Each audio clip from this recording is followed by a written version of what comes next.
വരാം. Shri T P Jayachandran, B J P ഈ വിഷയത്തെ എങ്ങനെയാണ് കാണുന്നത്? ഇന്നത്തെ മീനാക്ഷി ലേഖയുടെ പ്രതികരണത്തിൽ നിന്ന് തുടങ്ങാമെന്ന് തോന്നുന്നു.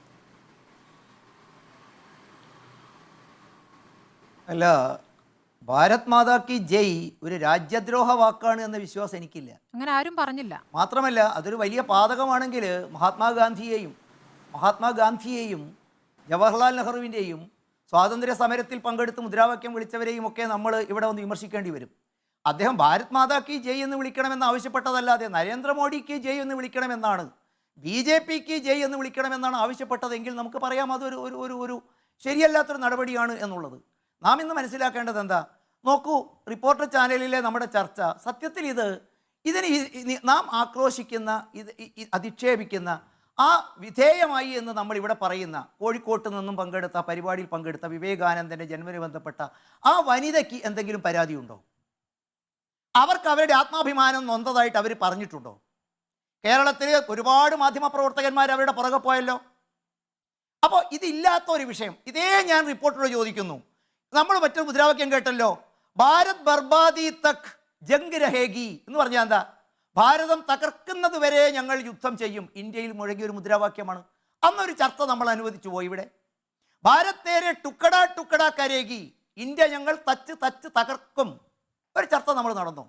ദക്ഷിണ ഭാരതത്തിൽ ഇതാ കർണാടകയിലെ ശിവകുമാറിൻ്റെ സഹോദരൻ വിളിച്ചിരിക്കുന്നു, സൗത്ത് ഇന്ത്യയെ സെപ്പറേറ്റ് ചെയ്യണം, ഒരു ചർച്ച നമ്മൾ നടത്തിയോ?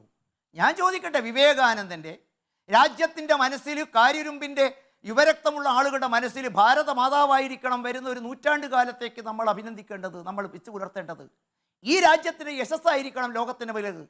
കശ്മീരിലടക്കം അതിനെതിരായി വിളിച്ചവർ ദേശദ്ദേഹത്തിൻ്റെ ഭാഷയിൽ വരുമ്പോൾ ഇവർ പറഞ്ഞതിന് ഇത്രയും ഒരു ചർച്ച ചെയ്യേണ്ട വല്ല കാര്യമുണ്ടോ എന്ന് എനിക്ക് തോന്നുന്നു.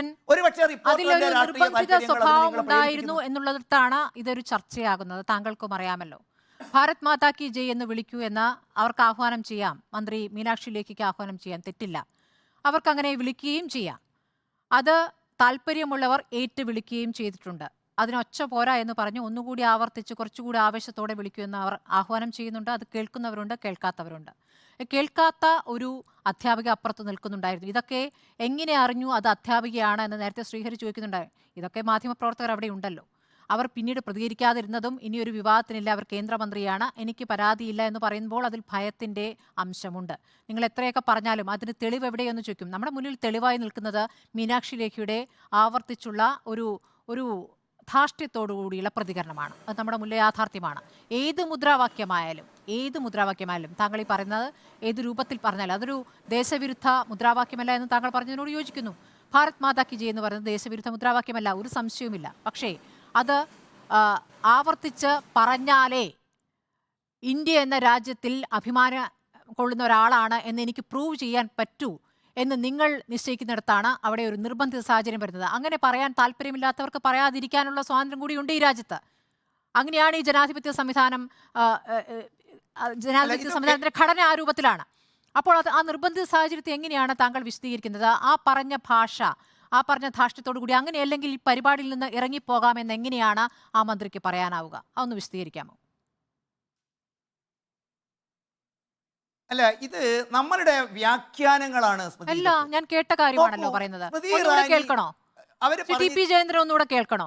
മീനാക്ഷിയിലേക്ക് അവസാനം പറഞ്ഞ വരികൾ ഒന്നുകൂടെ കേൾക്കണമെങ്കിൽ കേൾപ്പിക്കാം. അല്ല, താങ്കൾക്ക് ഹിന്ദിയും മനസ്സിലാകുമല്ലോ നന്നായി. നിങ്ങൾ കേൾക്കാത്തതും നിങ്ങൾ സംപ്രേഷണം ചെയ്യാത്തതും ഞാൻ കേട്ടതും എനിക്ക് പറയാമല്ലോ. അവിടെ ഉണ്ടായിരുന്ന പ്രസംഗം കേൾക്കണമെന്നില്ല. അവരുടെ വിശാല കാഴ്ചപ്പാടോട് കൂടിയുള്ള പ്രസംഗം ഉണ്ടായിരിക്കാം, ഇല്ല എന്ന് ഞാൻ നിഷേധിക്കുന്നില്ല. ഞാൻ പറയുന്നത് അവസാന ഭാഗത്ത് നിങ്ങൾ ഈ മുദ്രാവാക്യം വിളിക്കുന്നില്ലെങ്കിൽ നിങ്ങൾക്ക് ഈ പരിപാടിയിൽ നിന്ന് പോകാമെന്ന് മന്ത്രി പറഞ്ഞിട്ടുണ്ടോ? അത് നമ്മൾ കേട്ടതല്ലേ. അങ്ങനെ എങ്ങനെയാണ് പറയാൻ സാധിക്കുക? അതൊന്ന് വിശദീകരിക്കുക. അത് മാത്രം മതി. അത് മാത്രം മതി. ഒന്ന് എന്നെ പറയാൻ അനുവദിക്കുമോ? ഇപ്പൊ നിങ്ങൾ സാമൂഹ്യ നിരീക്ഷകൻ എന്ന കുപ്പായം ഇട്ട് എഴുതിയിരിക്കുന്ന ആൾക്കൊരു രാഷ്ട്രീയമുണ്ട്. അദ്ദേഹം രാഷ്ട്രീയം മറച്ചു വെച്ചാണ് സംസാരിക്കുന്നത്. ഞാൻ ചോദിക്കുന്നത്, നിങ്ങൾ കാണുന്നത് മാത്രമാണ് സത്യം എന്ന് പറയാൻ പറ്റുമോ? ഇതിനൊരു മറുവശം കൂടിയില്ലേ? അതിന് വിധേയമാക്കപ്പെട്ടു എന്ന് നമ്മൾ ഇവിടെ അടിവടയിട്ട് പറയുന്ന വനിതയെ മാധ്യമപ്രവർത്തകന്മാർ സമീപിച്ചല്ലോ. അവരെന്താ പറഞ്ഞത്? അവരെന്തെങ്കിലും അപ്രിയമോ അവർക്ക് എന്തെങ്കിലും ബുദ്ധിമുട്ടോ രേഖപ്പെടുത്തി? ഒരുപക്ഷെ നാളെ മാധ്യമപ്രവർത്തകന്മാർ കേരളമാണ് നമുക്കറിയാം ഗവർണർക്കെതിരെ പോലും പറയാൻ ധൈര്യം കാണിക്കുന്ന, ചൂണ്ടാൻ ധൈര്യം കാണിക്കുന്ന, സംരക്ഷണം കൊടുക്കാൻ ആളുകളുള്ള സംസ്ഥാനമാണ് നമ്മുടെ സംസ്ഥാനം. നാളെ ഒരുപക്ഷെ അവർ മാറ്റി പറഞ്ഞേക്കാം. അവരല്പമെങ്കിലും അപ്രിയം ഇതിൽ രേഖപ്പെടുത്തിയിട്ടുണ്ടോ? വിവേകാനന്ദനെ പോലെയുള്ള ഒരാളുടെ, ഗാന്ധിജിയും പട്ടേലും തിലകനും ഒക്കെ വിളിച്ച മുദ്രാവാക്യം രാജ്യം കാലാകാലങ്ങളിൽ നടന്ന രാജ്യത്തിലെ ടുക്കടെ ഗ്യാങ്ങുകൾ ശക്തി പ്രാപിക്കുന്ന സമൂഹത്തിൽ ഇത് പറയാനും അത് പ്രവർത്തിക്കാനുള്ള സ്വാതന്ത്ര്യം അവർക്കും അനുവദിച്ചു കൊടുത്തുകൂടെ? നമ്മൾ ഇവിടെ ക്ഷമയോടെ കേട്ടിരുന്നില്ലേ? ഇല്ല, ഇവിടെ രാജ്യസ്നേഹം ആരോടാണ് പ്രൂവ് ചെയ്യേണ്ടത്? ആരോട് പ്രൂവ് ചെയ്താൽ ഇവിടെ നിൽക്കാം, ആരോട് പ്രൂവ് ചെയ്തില്ലെങ്കിൽ ഇവിടെ പോകേണ്ടി വരും. അതൊരു പ്രധാനപ്പെട്ട വിഷയമാണ്. അല്ല, മീനാക്ഷി ലേഖിയുടെ പ്രസംഗത്തിലെ ആ ഭാഗം ഒന്ന് താങ്കൾ കേൾപ്പിക്കാം, ഒന്നുകൂടെ കേൾപ്പിക്കാം. ഇത് വിളിക്കാത്തവർ രാജ്യദ്രോഹികളാണെന്ന് അവർ പറഞ്ഞു. രാജ്യദ്രോഹികളെന്ന് വേണ്ട, ഇല്ല, ഇങ്ങനെ പറഞ്ഞു. താങ്കൾ ഈ പറഞ്ഞ രാജ്യദ്രോഹി എന്ന വാക്കല്ല ഞാൻ പറഞ്ഞത്. നിങ്ങൾക്ക് ഭാരതം അമ്മയല്ലാത്തവർ നിങ്ങൾക്ക് അതിൽ അഭിമാനമില്ലെങ്കിൽ നിങ്ങൾക്ക് ഇവിടെ നിന്ന് വിട്ടുപോകാം എന്നാണ് പറഞ്ഞത്. ഭാരതം എന്ന് നമ്മൾ പറയുന്നത് തെറ്റാണ്.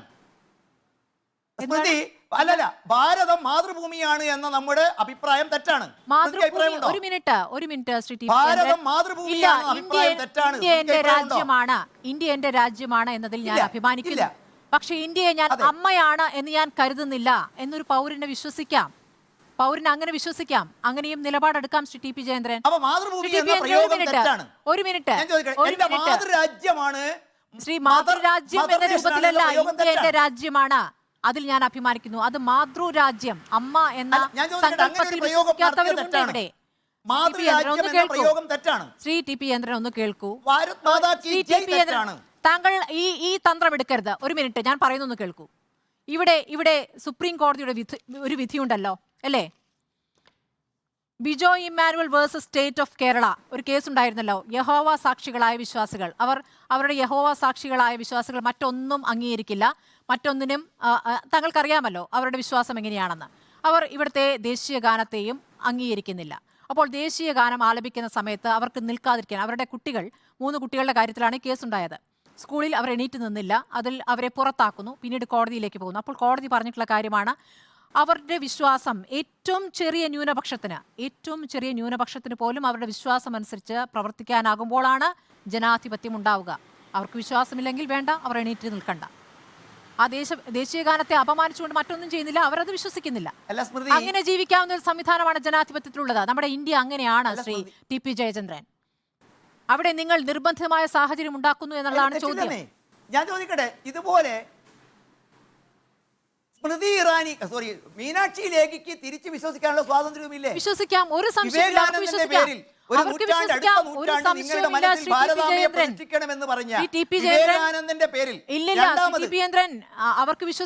തെറ്റുമില്ല. വിശ്വസിക്കുന്നവരുടെ ആഹ്വാനം ചെയ്യാം, അതിലും തെറ്റില്ല. വിശ്വസിക്കാത്തവർക്ക് അവിടെ മാറി നിൽക്കാനും അവകാശമുണ്ട്. അവിടെയാണ് പ്രശ്നം. അവരോട് പുറത്തു പോകാൻ പറയാൻ എങ്ങനെ അഭിപ്രായമുണ്ടോ? അല്ല, ഞാൻ ചോദിക്കുന്നത്, അവർ തന്നെ പറഞ്ഞു, ഞാൻ മനസ്സിലാക്കിയിടത്തോളവും എനിക്ക് കിട്ടിയ റിപ്പോർട്ടും അവർ പറഞ്ഞു, ഞാനത് കുട്ടികളുടെ ആഹ്വാനമായിട്ടാണ് എനിക്ക് തോന്നിയത്, അതുകൊണ്ടാണ് ഞാൻ ചുണ്ടനക്കാതിരുന്നത്. എനിക്കതിലൊരു അപ്രിയമോ അയോഗ്യതയോ തോന്നുന്നില്ല, അസ്വാഭാവികത തോന്നുന്നില്ല. ഇവിടെ അസ്വാഭാവികത ആർക്കൊക്കെയാണ്? ഭാരതം ഒരു സംസ്കാര ദേശീയതയാണെന്ന് പോലും അംഗീകരിക്കാൻ തന്ത്രമാണ്. അതിനൊപ്പം നിങ്ങൾ എന്താണോ അടിച്ചേൽപ്പിക്കുന്നത് അത് വിശ്വസിച്ചുകൊള്ളണം.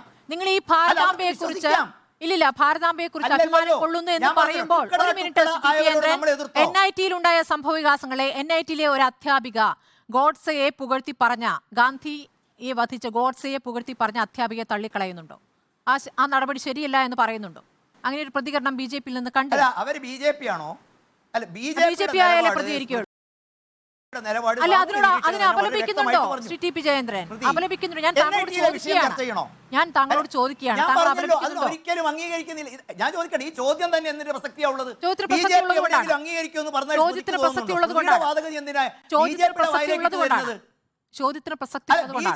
പറഞ്ഞോ സ്മൃതി? BJP എവിടെയെങ്കിലും നിങ്ങൾ BJP പറയൂ എന്നാണ് ഞാൻ പറയുന്നത്. ശ്രീ ടി പി ജയേന്ദ്രൻ, നിങ്ങൾക്ക് ഉദ്ദേശിക്കുന്ന കാര്യങ്ങൾ മാത്രമേ പറയുകയുള്ളൂ, ചോദ്യത്തിന് ഉത്തരം പറയുന്നില്ല. ഞാൻ ചോദിക്കുന്നത് അതിനെ അപലപിക്കുന്നുണ്ടോ? എന്റെ ചോദ്യമാണ്. ഞാൻ പറഞ്ഞല്ലോ, ഭാരതീയ ജനതാ പാർട്ടി അതിനെ അംഗീകരിക്കുന്നില്ല. അവർക്കൊരു അധ്യാപികയായി അവിടെ തുടരാൻ അർഹതയുണ്ടോ? ശ്രീ ടി പി ജയേന്ദ്രൻ, അവർക്കൊരു അധ്യാപികയായി അവിടെ തുടരാൻ അർഹതയുണ്ട്. അല്ല, അത് തീരുമാനിക്കേണ്ടത് അത് അവിടുത്തെ ഇന്ത്യ രാജ്യത്ത് ഒരു